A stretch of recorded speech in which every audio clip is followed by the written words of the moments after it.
Salam hörmətli izləyicilər, siz AZİ xəbərin növbəti buraxılışına baxırsınız. Azərbaycan Dövlət Neft və Sənaye Universitetində bu həftə bir sıra mühüm yeniliklər, beynəlxalq tədbirlər və akademik nailiyyətlər olub. Gəlin universitet həyatında baş verən əsas hadisələrlə sizi yaxından tanış edək. Azərbaycan Dövlət Neft və Sənaye Universitetində Idealize inkubasiya proqramının orientasiya tədbiri keçirilib.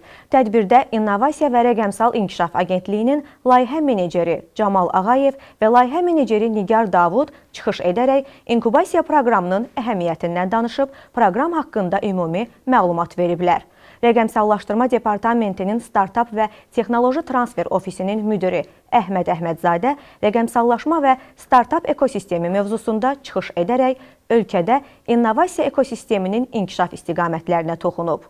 Sonda iştirakçıları maraqlandıran suallar cavablandırılıb. Qeyd edək ki, proqram çərçivəsində ilk 5 komanda 5000 manat mükafat qazanacaq. Azərbaycan Dövlət Neft və Sənaye Universitetinin rektoru Dosent Rüfət Əzizov Avstraliyanın Sidney şəhərində keçirilən 76-cı Beynəlxalq Astronavtika Konqresində uğurla iştirak edən tələbələrlə görüşüb. Görüşdə çıxış edən rektor Rüfət Əzizov tələbələri beynəlxalq tədbirdə universiteti uğurla təmsil etdiklərinə görə təbrik edib. Elmi fəaliyyətlə ciddi məşğul olmaq istəyən tələbələrin təhsilin bütün pillələrində tədqiqat bacarıqlarını inkişaf etdirməsinin vacibliyini vurğulayıb. Tələbələr onlar üçün yaradılan şəraitə görə universitet rəhbərliyinə təşəkkür edərək konqreslə bağlı təəssüratlarını bölüşüblər. Qeyd edək ki, bu il universitetimizin 15 tələbəsi milli elmi komandanın tərkibində Avstraliyanın Sidney şəhərində keçirilən 76-cı Beynəlxalq Astronavtika Konqresində öz elmi işlərini təqdim edərək uğurla çıxış ediblər. Azərbaycan Dövlət Neft və Sənaye Universitetində Cambridge Press nəşriyyatının jurnallarında ödənişsiz məqalə dərcinə dair infosessiya təşkil olunub. Tədbirdə Azərbaycan Dövlət Neft və Sənaye Universitetinin elmi tədqiqatların əlaqələndirilməsi və monitoringi şöbəsinin müdiri Əli Əlizadə çıxış edərək Cambridge Press nəşriyyatına daxil olan və ödənişsiz məqalə qəbul edən jurnallar haqqında ətraflı məlumat verib. O, jurnalların siyahısını təqdim edib. Həmin nəşrlərdə məqalə dərc etdirmək üçün tələb olunan mərhələlər, texniki tələblər və təqdim etmə qaydalarını izah edib. Sonda mövzu ətrafında fikir mübadiləsi aparılıb. İştirakçıları maraqlandıran suallar cavablandırılıb. Azərbaycan Dövlət Neft və Sənaye Universitetinin Sənaye Təhlükəsizliyi və Əmək Mühafizəsi kafedrasının professor müəllim heyəti TCS şirkətinin Güzdəkdəki poligonunda sənaye təcrübə proqramında iştirak edib. Şirkətin rəhbəri Anar Məlikov şirkətin fəaliyyəti, istehsalat və təlim sahələri barədə məlumat verib. Praktiki məşğələlərdə təhlükəli iş şəraitində əməyin təhlükəsiz təşkili yolları nümayiş etdirilib. Sonda TCS şirkətinin rəhbəri Anar Məlikov və Azərbaycan Dövlət Neft və Sənaye Universitetinin kafedra müdiri professor Sakit Rəsulov gələcək əməkdaşlıq imkanları barədə fikir mübadiləsi aparıblar. Azərbaycan Dövlət Neft və Sənaye Universitetinin Binəqədi Oil Company şirkətində yay təcrübə proqramını uğurla başa vuran tələbələri ilə oktyabrın 14-də Neft Mexanika fakültəsində görüş təşkil olunub. Fakültə dekanı Dosent Əli Hikmət Əhmədovun rəhbərliyi ilə keçirilən görüşdə proqramı uğurla başa vuran tələbələrə sertifikatlar təqdim olunub. Qeyd edək ki, fakültənin bakalavr təhsil pilləsində mexanika mühəndisliyi, maşın mühəndisliyi, sənaye mühəndisliyi və materiallar mühəndisliyi ixtisasları üzrə təhsil alan tələbələri 2 ay ərzində şirkətdə səmərəli təcrübə keçiblər. Azərbaycan Dövlət Neft və Sənaye Universitetində İnformasiya Texnologiyaları və Gənclər üçün Yeni İmkanlar adlı təlim keçirilib. Tədbirdə sosial məsələlərin həllinə kömək İctimai Birliyinin baş katibi Məhəmməd Səfərov İctimai Birliyi haqqında məlumat verib. Layihə çərçivəsində gənclərlə rəqəmsal mühitdə psixoloji sabitliyin qorunması, texnologiya sahəsində qadınların rolu, proqramlaşdırma bacarıqlarının gələcək karyerada əhəmiyyəti və IT təhsilinin yeni tendensiyaları barədə məlumat verilib.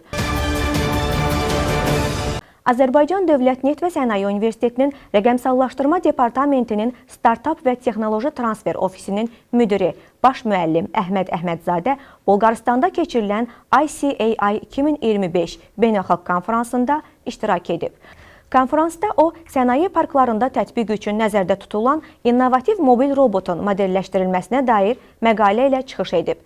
Tədqiqat süni intellekt, 3D modelləşdirmə və məntiqi idarəetmə alqoritmlərinə əsaslanır. Qeyd edək ki, məqalə IEEE Explore-da dərc olunacaq və Scopusda indeksləşdiriləcək. Azərbaycan Dövlət Neft və Sənaye Universiteti BMT-nin dayanıqlı inkişaf məqsədlərinə dəstəyini rəsmiləşdirərək beynəlxalq SDG akord təşəbbüsünə qoşulub. Universitet bu addımla dayanıqlı inkişaf məqsədlərinin təhsil, tədqiqat və ictimai fəaliyyətə inteqrasiyasını və bu sahədə öhdəliklərə sadiqliyini bəyan edib. SDG akord ali təhsil müəssisələrinin davamlı inkişafa töhfəsini gücləndirməyi, əldə olunan nəticələrin beynəlxalq ictimaiyyətlə bölüşməsini nəzərdə tutur.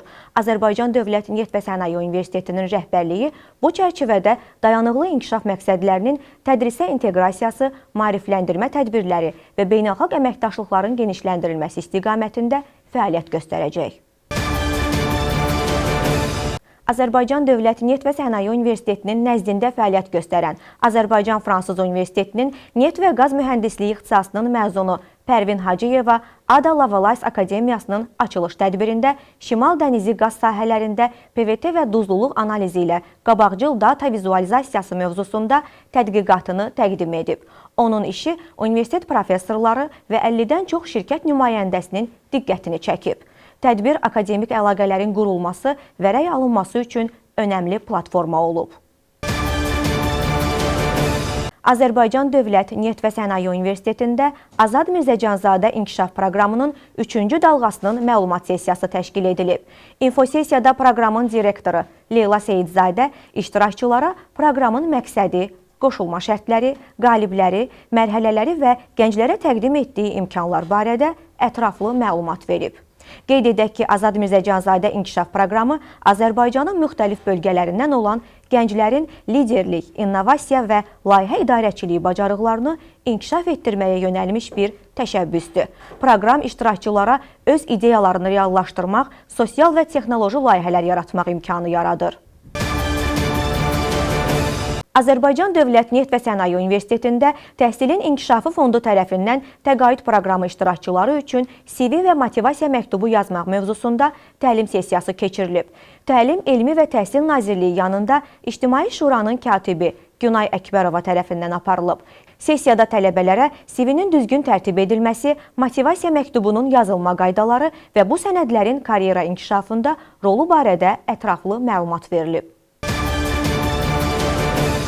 Azərbaycan Dövlət Neft və Sənaye Universitetinin Tələbə Gənclər Təşkilatının təşkilatçılığı ilə rəqəmsal kommunikasiya bacarıqlarının peşəkar imicə təsiri mövzusunda seminar keçirilib. Seminar universitetin ictimaiyyətlə əlaqələr və marketinq şöbəsinin müdiri Xülya Sabirli tərəfindən aparılıb. Tədbirdə tələbələrə rəqəmsal kommunikasiyanın mahiyyəti, onun müasir dövrdə əhəmiyyəti və peşəkar fəaliyyətdə yaratdığı imkanlar barədə məlumat verilib. E-mail yazışmaları, sosial media, video təqdimatlar və vizual ünsiyyət vasitələrinin düzgün istifadəsinin şəxsi və peşəkar imicə təsiri vurğulanıb. Seminarda sosial media profillərinin effektiv tərtibi, fərdi brendin qurulması, rəqəmsal platformalarda etibarlılıq, kommunikasiya səhvləri və onların fəsadları praktiki nümunələrlə izah olunub. Həmçinin yerli və qlobal rəqəmsal statistika təqdim edilib. Seminar tələbələrin marağına səbəb olub və interaktiv sual-cavab sessiyası ilə yekunlaşıb. Azərbaycan Dövlət Neft və Sənaye Universitetində Az-Edu-Az informasiya portalı ilə birgə təşkil olunan Brend tələbə layihəsi çərçivəsində 10 nəfər tələbəyə sertifikat təqdim olunub. Tədbirdə layihənin məqsədi, tələbələr üçün əhəmiyyəti və uğura aparan yollar müzakirə edilib. Layihə istedadlı və fəal gəncləri tanıtmaq, onların nailiyyətlərini motivasiya vasitəsinə çevirməyi hədəfləyir. Tədbirin sonunda tələbələrə sertifikatlar təqdim olunub və xatirə şəkli çəkilib. Bununla da bu həftəlik AZİ xəbər buraxılışı başa çatdı. Daha çox xəbər və yeniliklərdən məlumatlı olmaq üçün bizi izləməyə davam edin. Sağ olun, salamat qalın.